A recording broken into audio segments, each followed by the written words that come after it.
Did you know only 20% of people use 90% of their brains? No, I made that up. But our thoughts and our minds have a profound impact in realizing our dreams and succumbing to our failures. Our brains are the only thing in this world we have total control over. There are two ways your actions can transpire, positively and negatively. By manipulating our minds, we can trick ourselves to success. But how? Well, let's take a step back first.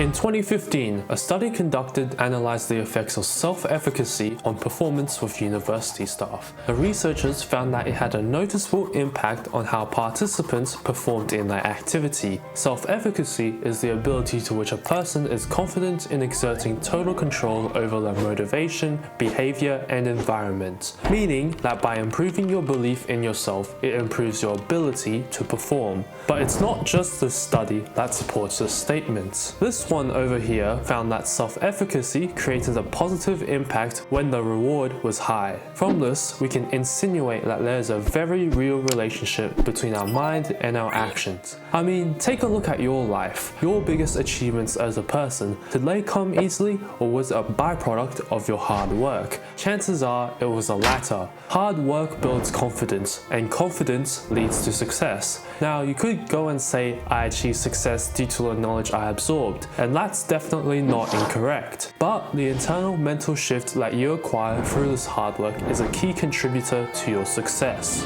So, how do we maintain high self-efficacy within our lives? Well, there are 4 dimensions to self-efficacy we need to discuss: past experience, vicarious experience, verbal persuasion, and emotional cues. Past experience is the most important factor in inducing confidence. I mean, if you were previously successful, why wouldn't you be successful now, right? If you were able to jog 2 kilometers last week, why wouldn't you be able to jog 2 kilometers today? Whilst past experience can be beneficial for one's self-efficacy, it can also be to their detriment. If you failed previously, what's stopping you from failing again? Failing is scary. We all hate that sensation, and if you develop an irrational fear from failing, you will never strive to lead a successful life. So you can't let failure influence your life. As self-explanatory as that may seem, a lot of the times it's harder than it appears to be. Vicarious experience refers to our experience of observing a specific theory or behavior in action. Through observation, our minds can acquire the necessary information and knowledge required to act. Self-efficacy, typically, is first developed through vicarious experience. This is why our surroundings and our environment play a key role in our development and subsequently our self-efficacy.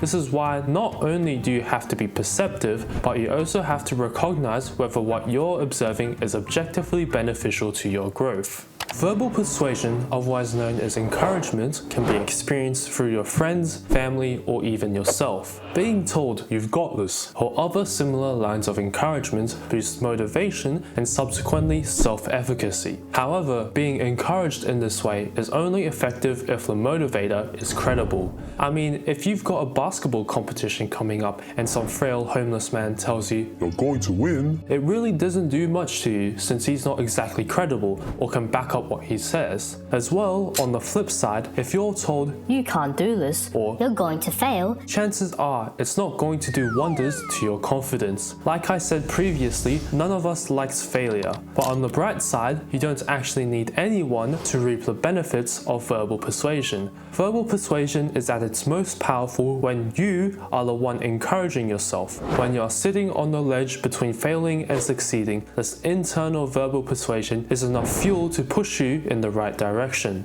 And finally, emotional cues. This refers to responses you make that are not specifically intentional. It includes emotional outbursts or physiological changes. Feeling relaxed or focused helps develop one's self-efficacy and helps you simply focus on the task ahead of you. Conversely, when negative thoughts swarm your mind or sweat trickles down your body in high-pressure situations, this may leave you feeling incapable of completing, finishing, and succeeding. So, the key takeaway I want you to absorb from this video is that our minds are powerful. They are the greatest supercomputers of this world, and yet so many of you squander and waste your potential and your future. Don't waste the opportunities life has given you and ensure you're thinking at the highest capacity your brain can handle.